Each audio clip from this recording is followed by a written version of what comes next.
여러분, 요즘 아마 매일같이 확인하는 숫자가 있으실 겁니다. 바로 원달러 환율이죠. 이게 좀처럼 떨어질 생각을 안 하고 오히려 계속 오를 것만 같은 분위기인데요. 오늘 이 시간에는 도대체 왜 이렇게 끈질기게 환율이 오르는 건지 그 미스터리를 한번 파헤쳐 보겠습니다. 사실 좀 이상하거든요. 여러 세계 경제 지표들을 쫙 놓고 보면 지금쯤이면 원화 가치가 올라가야, 그러니까 환율이 내려가야 정상이란 말이죠.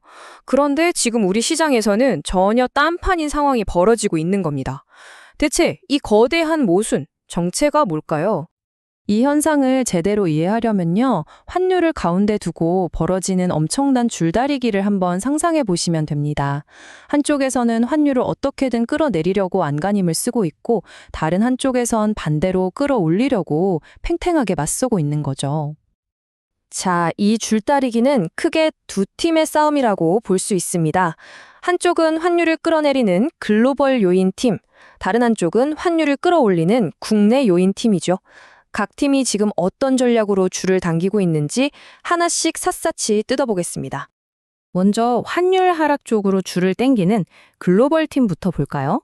일단 미국과의 금리 차이가 줄어들고 있고요.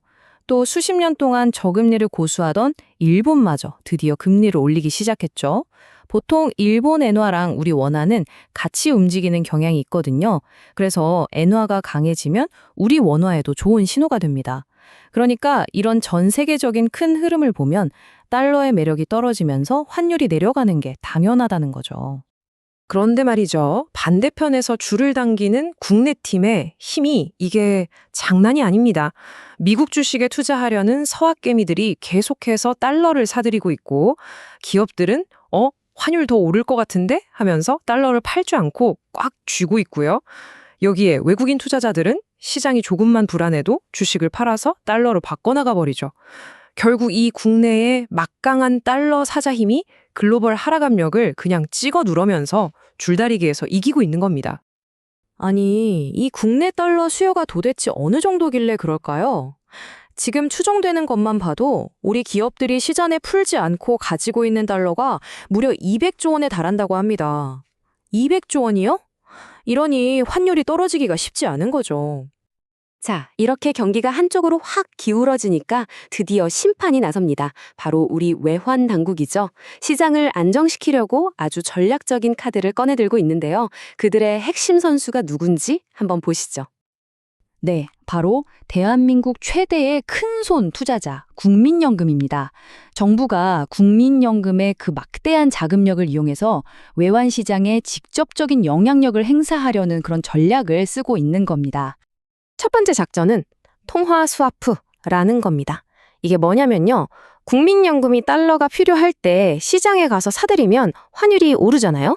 그러니까 시장에 충격을 주지 않고 한국은행과 자기들끼리 조용히 원화랑 달러를 맞바꾸는 겁니다.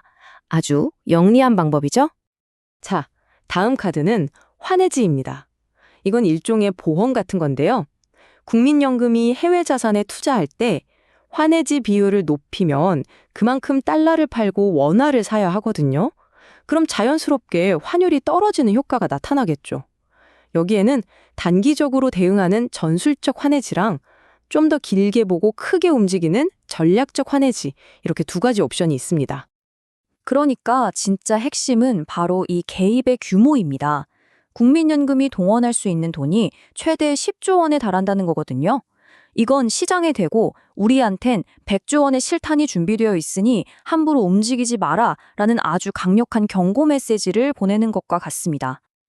근데 이게 또 딜레마가 있습니다. 바로 이 인용구가 그 어려움을 정확히 보여주는데요. 시장을 안정시키려면 단호하게 행동해야 하는데 그렇다고 우리가 가진 패를 시장에 전부 다 보여줄 수도 없는 노릇이라는 거죠. 정말 어려운 줄타기입니다. 자, 그럼 다음으로 넘어가서 이 복잡한 줄다리기가 도대체 우리랑 무슨 상관이냐, 왜 이렇게 중요한 거냐, 이 얘기를 좀 해보겠습니다. 이게 그냥 숫자 노름이 아니거든요. 고환율이 계속되면요, 당장 우리가 주요소에서 넣는 기름값, 마트에서 사는 수입식료품 가격이 다 오릅니다. 우리 지갑에 직접적인 영향을 주는 거죠. 더 무서운 건 뭐냐면요, 높은 환율 때문에 외국인 투자자들이 빠져나가고 그러면 환율이 더 오르는 이런 악순환의 고리에 빠질 수 있다는 점입니다. 그런데 이 환율 문제가요, 어쩌면 단순히 일시적인 현상이 아닐 수도 있습니다. 우리가 지금 훨씬 더 거대한 변화, 세계 경제의 판 자체가 근본적으로 바뀌는 그 시작점에 서 있는 건지도 모른다는 거죠. 바로 일본 때문입니다. 일본이 무려 30년 넘게 유지해온 저금리 정책을 드디어 끝내기로 했습니다. 이건 그냥 뉴스 하나가 아니라 말 그대로 하나의 경제 시대가 막을 내린 엄청난 사건입니다. 바로 이 말입니다. 국제 경제 질서의 한 축이 종말을 고했다. 지난 수십 년간 전 세계에 값싼 돈을 공급해주던 일본이라는 거대한 수도꼭지가 이제 잠겨버린 거예요. 그리고 그 빈자리를 앞으로 무엇이 채울지 아직 아무도 모릅니다. 그런데 설상가상으로 바로 이런 시점에 그동안 시장을 뜨겁게 달궜던 AI 투자붐에도 뭔가 이상 신호가 잡히기 시작했습니다. 오라클 같은 거대 기업이 자금 조달에 실패했다는 건 그동안 이론으로만 떠돌던 AI 버블이 현실이 될 수도 있다는 아주 중요한 신호탄이거든요. 결국 우리는 아주 중대한 질문 앞에 서게 됩니다. 일본의 엔캐리 시대가 저물고 AI 붐이 현실의 벽에 부딪히기 시작하는 지금, 과연 새로운 글로벌 경제 질서는 어떤 모습일까요? 이 거대한 전환 속에서 우리 경제는 과연 어떤 길을 가게 될지, 그 결과는 앞으로 수년간 우리 경제의 모습을 완전히 바꿔놓을지도 모릅니다.